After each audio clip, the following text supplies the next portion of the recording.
បាទជំរាបសួរពុកម៉ែបងប្អូនទាំងអស់គ្នាថ្ងៃនេះខ្ញុំបានមុខម្ហូបពិសេសមួយទៀតហើយបងប្អូនគឺជៀនសាច់គោជាមួយនឹងទឹកប្រហុកបងប្អូនជាមុខម្ហូបងាយៗយើងហូបជាមួយបាយក៏បានជាពិសេសក៏គ្រឿងក្លែមក៏បានដែរបងប្អូនងាយៗបំផុតហើយចំណែកសាច់គោយើងអាំងក៏ល្អដែរបងប្អូនព្រោះតែវាប្រើរយៈពេលយូរអញ្ចឹងខ្ញុំជៀនយកតែម្ដងទៅលឿនបងប្អូនហើយសាច់គោយើងអត់ឲ្យឆ្អិនទេគឺឆ្អិនតែក្រៅទេបងប្អូនខាងក្នុងនៅទន់ៗល្អយើងជៀនវាគ្រាន់តែប្រែមួយត្រឡប់ពីរត្រឡប់ទៅបានហើយបងប្អូនមើលទៅខាងក្រៅដូចឆ្អិនអញ្ចឹងប៉ុន្តែខាងក្នុងរាងក្រហមស្អាតល្អបងប្អូនហើយបន្ទាប់ពីជៀនមួយត្រឡប់ពីរត្រឡប់ប្រែចុះប្រែឡើងរួចហើយយើងក៏ចាប់ផ្ដើមយកមកហាន់មើលបងប្អូនឃើញពណ៌ខាងក្នុងស្រស់ស្អាតទេបងប្អូនគួរចង់ហូបយើងហាន់វាឲ្យស្ដើងមុំមកចំណិតមួយម៉ាត់ណាបងប្អូន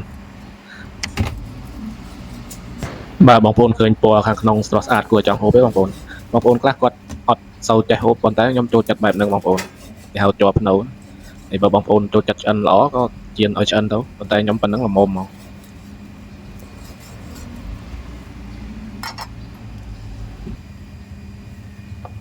បាទហាន់វាប្រទេសចំណិតប៉ុណ្ណឹងមកបងប្អូនល្មមហើយប៉ុណ្ណឹង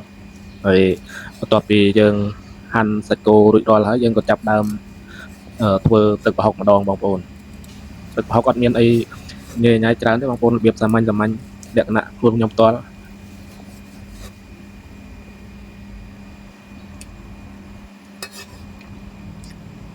បាទរបៀបធ្វើទឹកប្រហុករបស់ខ្ញុំគឺខ្ញុំចូលចិត្តហាន់គល់ស្លឹកគ្រៃស្ដើងដាក់ជាមួយបងប្អូនក៏ប៉ុន្តែខ្ញុំអត់បុកវាឲ្យម៉ត់ទេគឺខ្ញុំវារៀងបែកនៅទាំងប្រទេសអញ្ចឹងបានហើយបងប្អូនហើយនេះគឺជាគល់ស្លឹកគ្រៃដែលយើងបានហាន់ទុកហើយបន្ទាប់មកយើងបុកម្ទេសខ្ទឹមជាតិមុនសិនមកបងប្អូនបន្ទាប់ពីយើងបុកម្ទេសខ្ទឹមម៉ត់រួចហើយយើងក៏ដាក់គល់ស្លឹកគ្រៃដែលយើងបានហាន់ទុកនឹងដាក់ញុំជាមួយបងប្អូនអត់បុកខ្លាំងទេអត់បុកឲ្យបែកឲ្យម៉ត់ទេបងប្អូនគ្រាន់តែញុំវាឲ្យចូលគ្នាបានហើយបងប្អូនតែបើបងប្អូនចូលចិត្តម៉ត់យ៉ាងណាក៏តាមចំណង់ចូលចិត្តបងប្អូនអញ្ចឹងហើយបន្ទាប់មកក៏បន្ថែមជាមួយនឹងខ្ទឹមក្រហមតិចមកបងប្អូនខ្ទឹមក្រហមយើងដាក់រោយខាងក្រោយក៏បានដែរមិនបាច់ចាំបុកជាមួយក៏បានដែរបងប្អូនដាក់បន្ទាប់ពីយើងញុំគល់ស្លឹកគ្រៃខ្ទឹមក្រហមជាមួយនឹងម្ទេសខ្ទឹមរួចរាល់អស់ហើយយើងក៏ច្បាច់ក្រូចឆ្មាចូលបន្តិចមកឬយើងបានដាក់ចានសិនក៏បានដែរបងប្អូនងាយស្រួលក្នុងការលាយទឹកប្រហុកអញ្ចឹងណាបាទអញ្ចឹងគឺយើងដួសវាដាក់ចានទុកសិនមកយើងចាប់ដើមលាយទឹកប្រហុកគ្រឿងក្រូចតាមក្រោយបងប្អូនបាទបន្ទាប់ពីយើងបានដួសដាក់ចានរួចរាល់ហើយយើងក៏ចាប់ដើមថែមគ្រឿងក្រូចបងប្អូនជាដំបូងនោះគឺយើងចាក់ទឹកប្រហុកចូលសិនមកបើសិនជាយើងមានប្រហុកសាច់ប្រហុកឈ្ងុយល្អយើងគេត្រាំដាក់ក៏បានដែរល្អអាហ្នឹងប៉ុន្តែយើងនៅស្រុកថៃទៅយើងប្រើតែទឹកប្រហុកបងប្អូនដាក់ទឹកប្រហុកចូលហើយនឹងដាក់ប៊ីចេងស្ករអីចឹងមក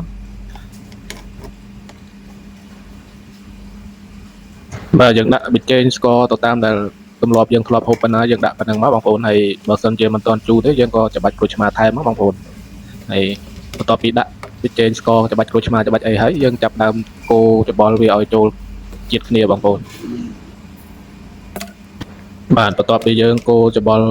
គ្រឿងក្រូចចូលជាតិគ្នាអស់ហើយយើងក៏ចាប់ដើមភ្លក់មើលបងប្អូនហើយភ្លក់មើលហ្នឹងភ្លក់ទឹកហុកទេអត់ដឹងទេតើភ្លក់ជាមួយនឹងសាច់ផងដែរសម្រាប់មាត់របស់ខ្ញុំគឺរាងស្ទើរជូរតិចអញ្ចឹងហើយយើងថែមក្រូចឆ្មាតិចមកបងប្អូនអត់បញ្ហា